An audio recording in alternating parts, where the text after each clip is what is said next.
Distortion के बारे में कि कॉग्निटिव डिस्टॉर्शन क्या होती है। तो ये 2 वर्ड से बना हुआ है, कॉग्निशन एंड डिस्टॉर्शन से। कॉग्निशंस का मतलब ये होता है कि थॉट्स, हमारे विचार, और डिस्टॉर्शन से मतलब होता है कि जो सर रियलिटी के नज़दीक ना हो, रियलिटी के दूर हो। मतलब वो वाले थॉट्स जो से हमें रियलिटी से दूर लेके जाए, उसको डिस्टॉर्टेड थॉट बोलते हैं।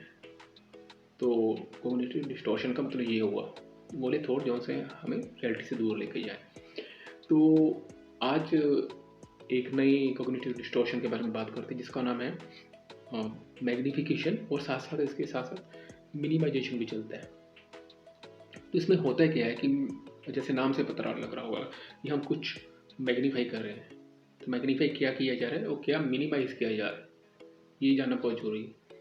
तो अक्सर क्या होता है कि इमोशनल प्रॉब्लम में, कि जैसे फॉर एग्जांपल के लिए एंजाइटी में हम प्रॉब्लम को बहुत बड़ा देखते हैं, मैग्नीफाई कर देते हैं, ठीक है, और मिनिमाइज करके कर देते हैं अपनी कैपेबिलिटीज़, हम क्या कर सकते हैं उस प्रॉब्लम को सोल्व करने के लिए। तो अक्सर क्या होता है कि हम दूसरे लोगों के बारे में ऐसे करते हैं। जैसे कोई पर्सन है, अगर वो पढ़ने लिखने में अच्छा है, तो एक स्टूडेंट क्या करेगा, उसकी इस चीज़ को मैग्नीफाई कर देगा कि बहुत ही ज़्यादा मतलब वो इंटेलिजेंट पर्सन है, बहुत ही ज़्यादा पढ़ता लिखता है, और खुद की इंटेलिजेंसी को मिनिमाइज कर देगा कि मेरे लिए कुछ भी नहीं है।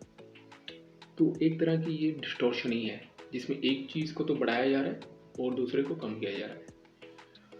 जैसे कई बार हमने कुछ काम करना होता है, तो हम क्या करते हैं कि उसकी डिफ़िकल्टी को, टास्क को बढ़ा चढ़ा कर देखते हैं कि ये बहुत ही ज़्यादा डिफ़िकल्ट होगा। उसको किस चीज़ को मैग्नीफाई कर दिया हमने, जैसे लेंस से नहीं देखते होते थे कि उससे कुछ चीज़ मैग्नीफाई हो जाती है।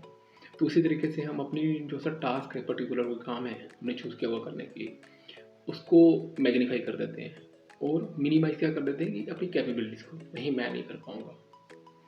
तो ऐसा बहुत बार होता है कि हम इस मैग्नीफाई चीज़ें करते जाते हैं और अपनी कैपेबिलिटीज़ को मिनिमाइज करते जाते हैं। कई बार उल्टा भी हो सकता है, हम अपनी किसी चीज़ को मैग्नीफाई कर लें जबकि वो होती ना हो उतनी, और ये भी हो सकता है कि हम दूसरे की कैपेबिलिटीज़ को मिनिमाइज कर लें, तो ये भी मतलब कॉन्फ्लिक्ट क्रिएट कर सकती हैं। तो मतलब हमें बैलेंस में लेना चाहिए कि रियलिटी के साथ जीना चाहिए। ये नहीं कि अगर कोई किसी चीज़ को मैग्नीफाई कर रहे हैं और किसी चीज़ को मिनिमाइज कर रहे हैं, तो हमें अपने आप को क्वेश्चन पूछना चाहिए कि इस चीज़ को, कि कहीं मैं कोई चीज़ बढ़ा चढ़ा के तो नहीं देख रहा हूँ, या कुछ चीज़ मैं मिनिमाइज करके तो नहीं देख रहा हूँ।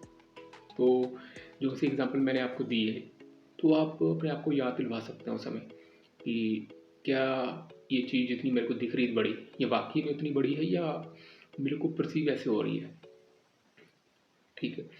तो उसके दौरान आप ये भी अपने आप से क्वेश्चन कर सकते हैं कि मेरी जगह अगर और कोई पर्सन होता, क्या वो भी इस चीज़ को ऐसे देख रहा होता या जस्ट मैं ही ऐसे देख रहा हूँ। क्या अपनी कैपेबिलिटीज़ को मैं मैग्नीफाई कर रहा हूँ या मिनिमाइज कर रहा हूँ। अगर मैं सेकंड पर्सन का ओपिनियन लूँ, तो क्या उसका भी सेम रिप्लाई होगा। तो अक्सर हम जब इसको थर्ड पर्सन के हिसाब से देखेंगे तो अब पाएंगे कि नहीं, हम कुछ चीज़ों को मैग्नीफाई कर रहे होते हैं, कुछ को मिनिमाइज कर रहे होते हैं। तो इस चीज़ को आप क्वेश्चन के द्वारा देख सकते हैं, जो क्वेश्चन मैंने आपको बताया। तो अगर क्वेश्चन पूछोगे कि जो सा मैग्नीफिकेशन और मिनिमाइजेशन डिस्टॉर्शन है, तो आपकी काफ़ी कम हो जाएगी।